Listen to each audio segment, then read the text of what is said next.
In a house in southern Turkey, someone broke through a basement wall. Behind it wasn't a hidden room. It was a tunnel leading down, then another, and another. 85 meters beneath the surface, carved into volcanic rock, lies a city with no windows, no streets, and no sunlight. By one estimate, it could have sheltered up to 20,000 people, along with their livestock and supplies. So who carved this city out of solid stone? And what were they hiding from, this deep underground? This is Derinkuyu, the largest known underground city in Cappadocia, central Turkey. 85 meters is roughly the height of a 25 to 30-story building.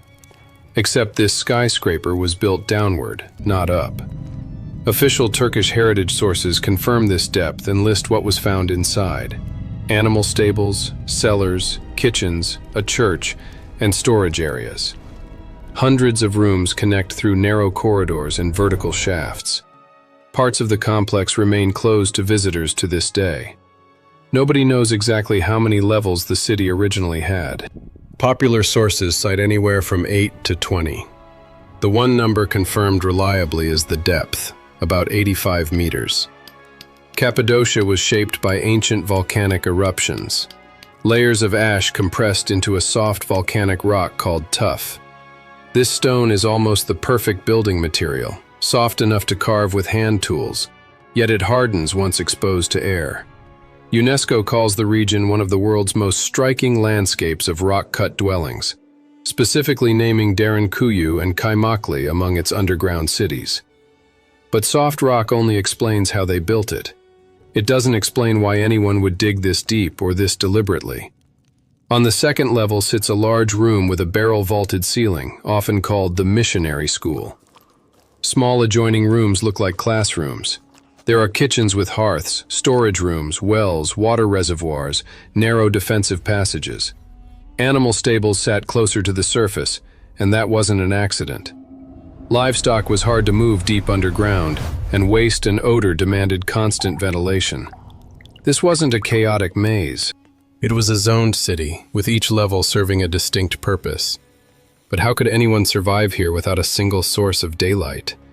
No advanced lighting system survived. Most likely, people used oil lamps, and only in the rooms actually in use. Which means most of this city probably sat in permanent darkness. Thousands of people, dozens of animals, open flames, 85 meters underground, behind sealed doors. How did air reach them? The answer is vertical shafts. Turkey's Ministry of Culture confirms their presence alongside a chapel and a well.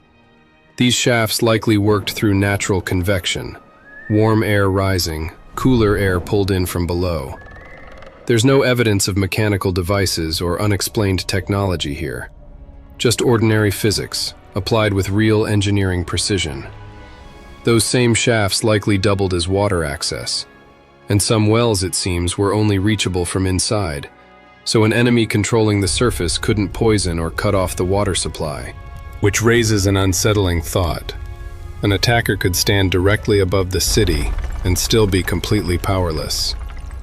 The most recognizable feature of Derinkuyu is its massive circular stone doors, shaped like giant millstones.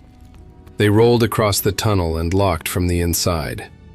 Some have a small central hole, possibly for observation, possibly for a spear thrust. Its exact purpose isn't confirmed. But the real defense wasn't the door itself. It was the geometry leading up to it. The corridors are so narrow that modern visitors often have to descend nearly crouched. That means a large group of attackers physically couldn't move through together. They'd have to advance one at a time, straight into defenders waiting behind a locked door.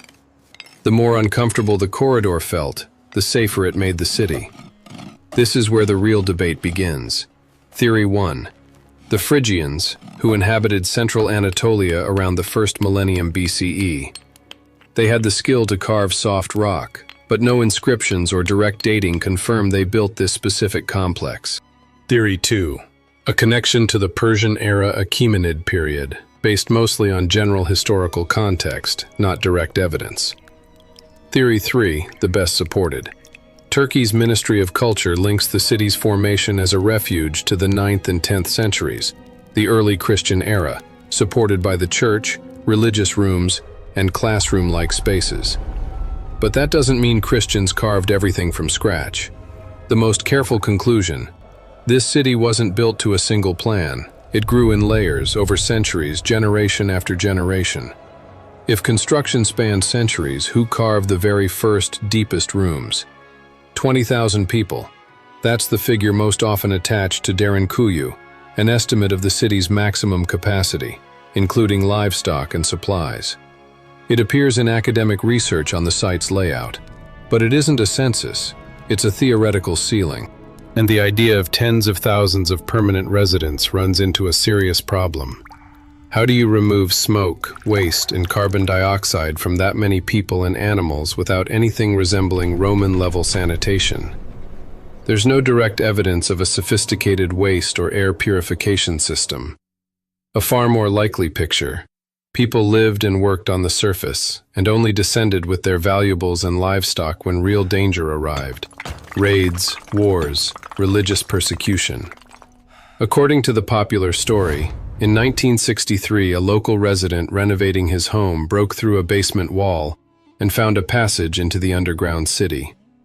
It's a great story, but the specific details are poorly documented.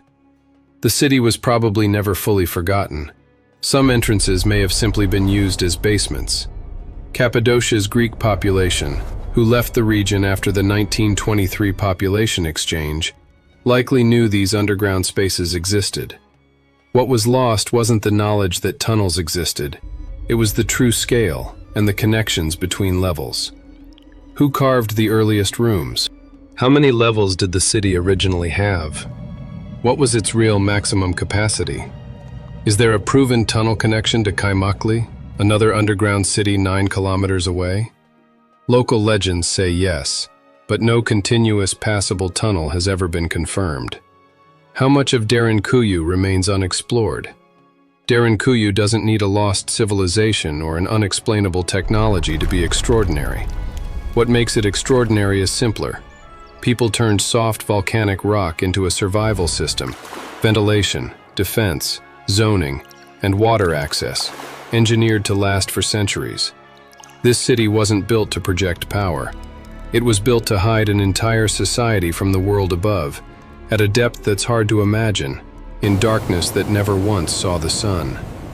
And no one yet knows how many more levels of Derinkuyu are still waiting beneath a modern Turkish town.